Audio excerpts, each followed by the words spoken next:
Good morning, dear students. In today's class, we will be continuing with the growth and development of children, and we will be discussing regarding principles of growth and development. So, principles, what we mean in growth and development is there will be a predictable manner in which the growth and the development of children happens. So these generally named as principles of growth and development. So growth and development are continuous and orderly processes that have predictable sequences. So we can understand that the child will be holding the head properly, head control will be attaining before the child sits. And after sitting, the child stands and walks. So there is a predictable sequence in the growth and development of children. Although the rates of progress vary, all human beings go through same stages on their way of growth and development to their physical increase in size and maturation of neuromuscular function. So that's about the growth and development. There is a predictable sequence, but the rate of progress and the time in which each stages will be passed by each child or each individual will be varying, but there is a predictable sequence. So this is about the principles of growth and development. It is predictable, it is continuous, but the rate vary according to human being, and the time in which each stage is accompanied or it is accomplished by the child, it also will be varying. So these are the general principles which regulate the growth and development. The first one is directional trend. The second one is sequential trends. Next one is developmental pace, sensitive period, individual differences. So there are 5 principles which will be regulating the growth and development. The first one is directional trend, second is sequential trend, third one is developmental pace, fourth one is sensitive period, and the fifth one is individual differences. So we can see one by one in detail.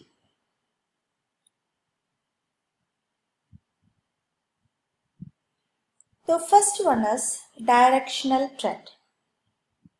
So the growth and development proceed in regular related directions or gradients and reflect the physical development and maturation of neuromuscular function. So there is a regular direction, or there will be some pattern in which the physical development, maturation of functions will be happening. So this is known as the directional trend. There will be a direction in the growth of the individual and also the development of the individual. So this is known as the first principle, directional trend. And in this directional trend, there are 3 directions in which the child grow and develop. The first one is cephalocaudal direction. The second one is proximo-distal direction. The third one is differentiation. So in directional trend, there are 3 directions in which the child will be growing and developing. The first one is cephalocaudal direction. The second one is proximo-distal direction. The third one is differentiation. So we can see the first principle in detail under these 3 directions. So the first one is cephalocaudal direction, that is head to tail direction. Cephalocaudal. In the term itself, it is very clear. It is head to tail direction.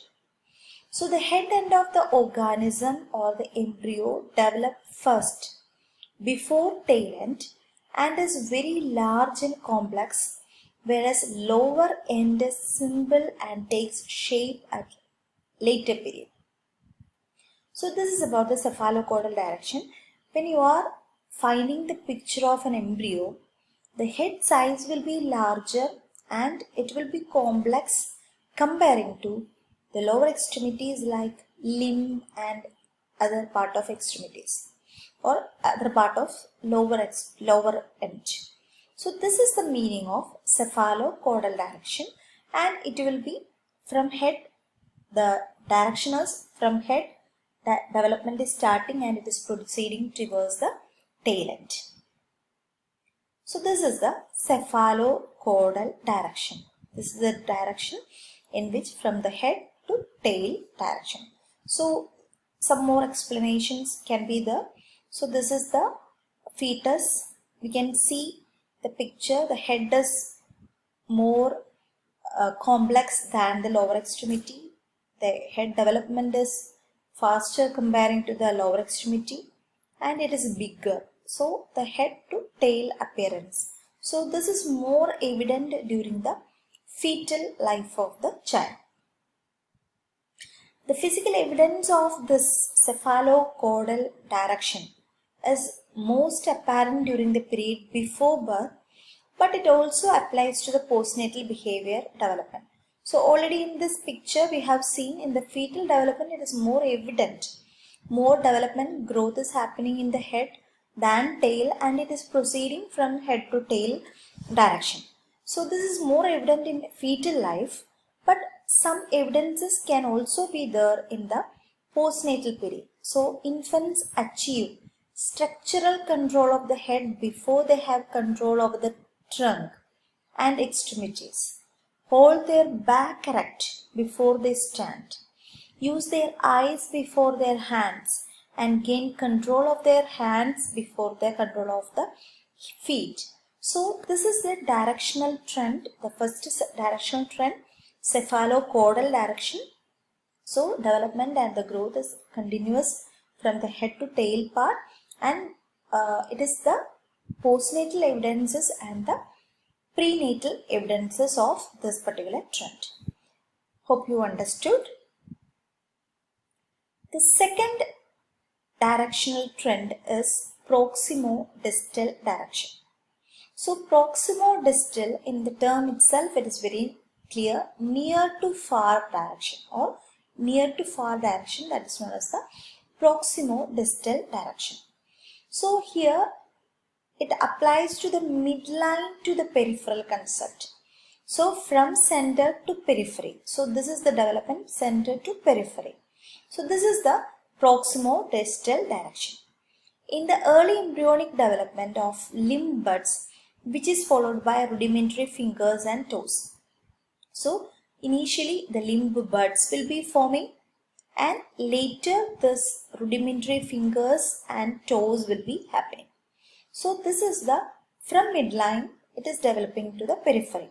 So development first towards the midline or to the center or to the near area, and it is further developing into the far area. So this is the explanation for proximo-distal direction. So this is the formation of limb buds you can see. So initially there will be limb buds, and later this rudimentary fingers or the toes will be developing. So this is the pattern in which in fetal life how proximo-distal direction is happening. And in after birth also, in the same pattern can be observed in an infant. In the infant, shoulder control precedes mastery of the hands. The whole hand is used as a unit before the fingers can be manipulated, and the central nervous system develops more rapidly than the peripheral nervous system. So this is the observation which can be made in a after birth also in an infant. The same pattern, that is a proximo-distal directional trend, can be observed. So this is about the second directional trend. The third one is differentiation. So here differentiation that describes development from simple operations to more complex activities and functions. So initially the child will be doing simple operation. Later the child will be doing or complex activities will be happening. So that is about the differentiation.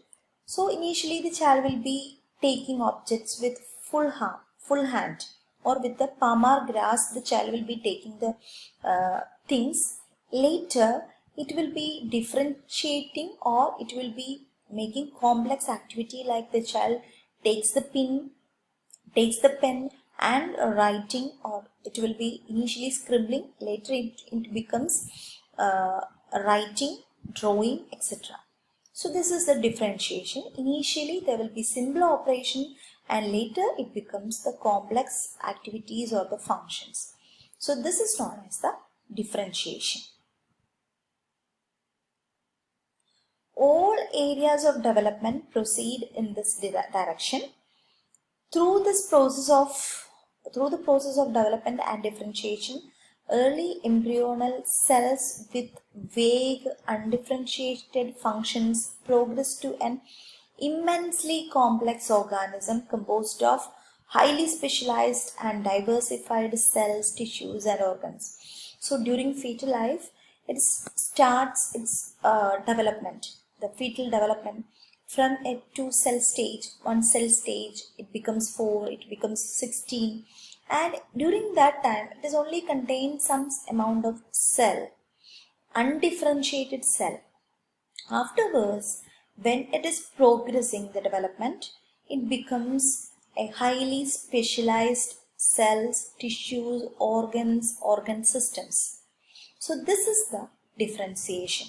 From a zygote stage, we are developing, or the fetus is developing into a complex body which contains multiple organs and organ systems. This is the differentiation, or example for differentiation. And gross random muscle movements takes place before fine muscle control. So we know that initially the child will be stepping and start stepping, and afterwards he makes dance steps or other fine movements will be made by the child. So that's about the simple to complex, or we can say that is the differentiation. So this is the first. So till now we discussed about the directional trend, the first principle, that is a directional trend. And in directional trends we have seen that there are certain direction in which the development of the child, the growth and development of the child happens. They are the cephalocaudal direction, proximodistal direction, and the third one is differentiation. Hope you all understood, and we will continue in the next video.